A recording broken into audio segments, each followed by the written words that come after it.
Hello YouTube and welcome back to the Ultimate League of Legends Guide series. In today's video I will explain everything you need to know about minions, the different types and mechanics behind them. The follow-up of this video will be a guide showing you how to farm, some tips and tricks and some practice drills for you to do. But first I wanted to make sure that you have all the understanding behind League of Legends minions. There are a total of 4 different minions in the game. The Fighter Minion, also known as Melee Minion, the Ranged Minion, also known as Caster Minion, the Siege Minion, also known as Cannon, and the Super Minion that spawns only when an inhibitor is destroyed.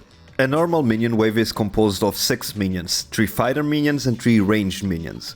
Minions start to spawn on the map from both sides at 1:05 and continue spawning every 30 seconds after that until the game has ended. In the early game they take 32 seconds to reach the middle of the lane after spawning.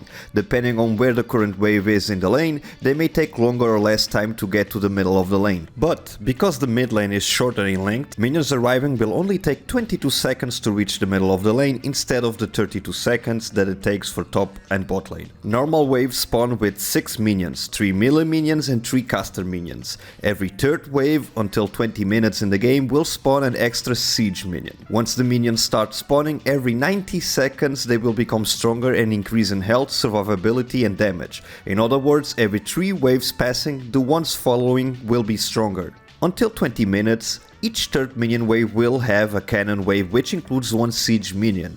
This first siege minion will spawn in at 2 minutes and 5 seconds and get to the lane around 2 minutes and 37 seconds in the side lanes and 2 minutes 27 seconds in the mid lane. After 20 minutes, one will spawn every 2 waves, and after 35 minutes there will be a siege minion in every wave. When you destroy an enemy inhibitor every 30 seconds for 5 minutes, which is the time the inhibitor takes to respawn, there will be a super minion that will spawn with the wave. Each super minion will only go down the lane with the missing inhibitor. If you destroyed all 3 of the enemy inhibitors, 2 super minions will spawn on each minion wave. While you take down the inhibitor, no cannon will spawn in that lane until it's resurrected.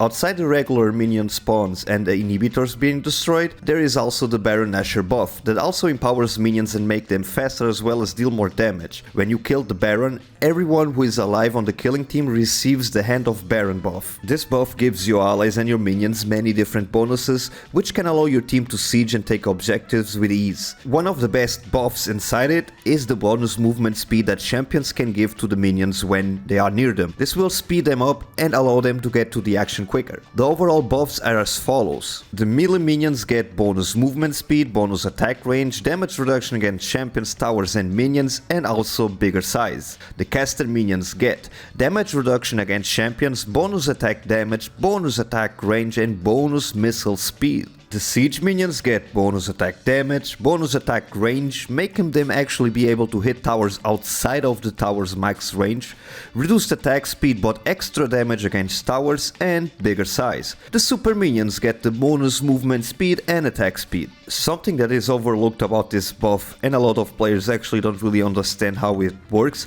is that the minions gain bonus movement speed equal to 90% of the average movement speed of all nearby champions. Having this in mind, you can already tell that one champion with high amounts of movement speed will make the wave faster than the entire team together, as there are bound to be champions with lower movement speed, making the average of the buff lower.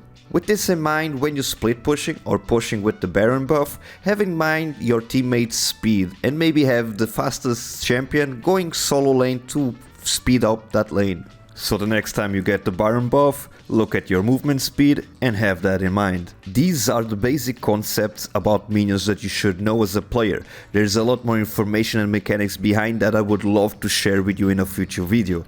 I decided not to include everything to avoid overwhelming you with numbers, as there will be a lot. So for now, let's actually look at each minion individually and understand how they work. First, the melee minions that charge directly against the enemy and 3 spawn each wave. Melee minions have more health than ranged minions, but they don't deal as much damage. They have about half the damage of the ranged minions, yet almost double the attack speed. So in the end, the damage output is almost the same if you keep them attacking for a long period of time, the same target. But each single strike is about half the damage of a caster minion. And talking about the caster minions, let's actually move to them. They attack from range with bolts of energy that match the color of the team. 3 spawn each wave. They also have less health than any other lane minion, but deal more damage than the melee minions, as we already saw.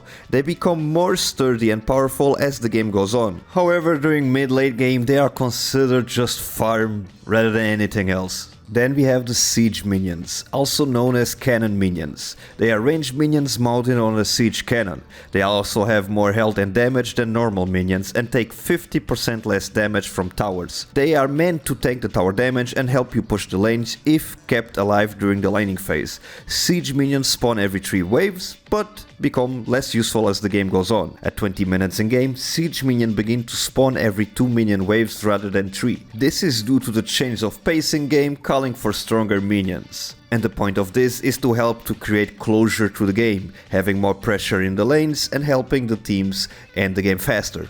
But remember that destroying the inhibitor will make super minions spawn, halting the spawning of the siege minions. When it comes to super minions, they are powerful minions with melee range. They only spawn on the lanes that the inhibitor is destroyed in and stop spawning when it respawns. While super minions are spawning, we already know no siege minions will spawn in that lane. In the game, when all inhibitors are destroyed, a second super minion will spawn in each lane. This happens to help you close the game. When you take 3 inhibitors down, the only thing that is missing is the Nexus. And sometimes, because the enemy team can't stall the game, the extra super minion per wave can help you actually push the victory with the immense lane pressure they bring to the table. And wait, I know that all these timers are scary, but you don't really need to have them in your head completely. You don't need to know every single spawn moment and how long it takes, but it is important to understand how the minion waves work and how fast they get to the lane. Because if you know when and where the minions will be in the next 20 seconds, let's say,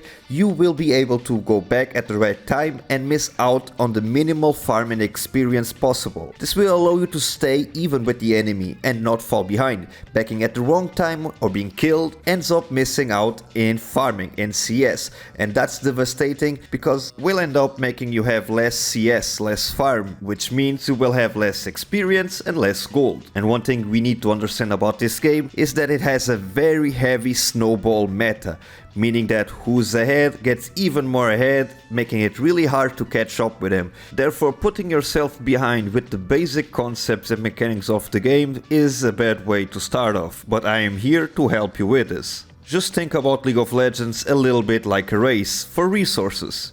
You want as much gold and experience as possible and as fast as possible, so you outrun the opponents. You want the objectives before your opponents and you want the finish line before the opponents, which is, in the end, the Nexus. But let's not lose the track of the matter. Another way of knowing the location of the minion wave is by looking at your own minion waves. Remember that the game is symmetrical, so knowing where your minion wave is, you know where the enemy minion wave is as well on the opposing side. Meaning that if you see your minion wave spawning, the enemy minion wave spawned at the same time. If you have a cannon wave coming, the enemy team also has a cannon wave coming. And this is just another tip that you can use in your games to manage the minion waves correctly.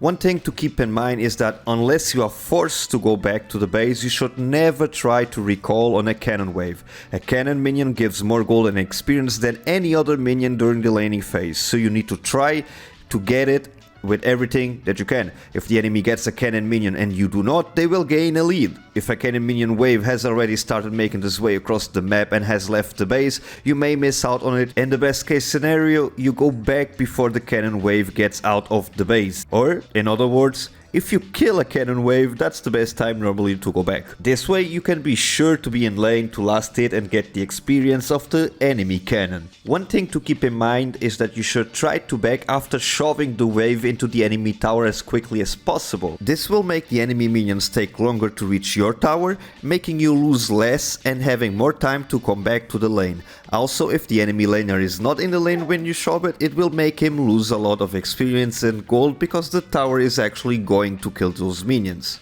If the wave resets, that's good for you, as it will stay in the middle of the lane and will not push to either side, getting you a secure farm. However, if the minion wave is on the enemy side, then it will start pushing towards you, allowing you to get a bigger wave to form and get more farm from it. So please take note of one thing: if a minion wave is closer to one base, the minions of that base, which the wave is clashing closer, will start to push on the opposite side.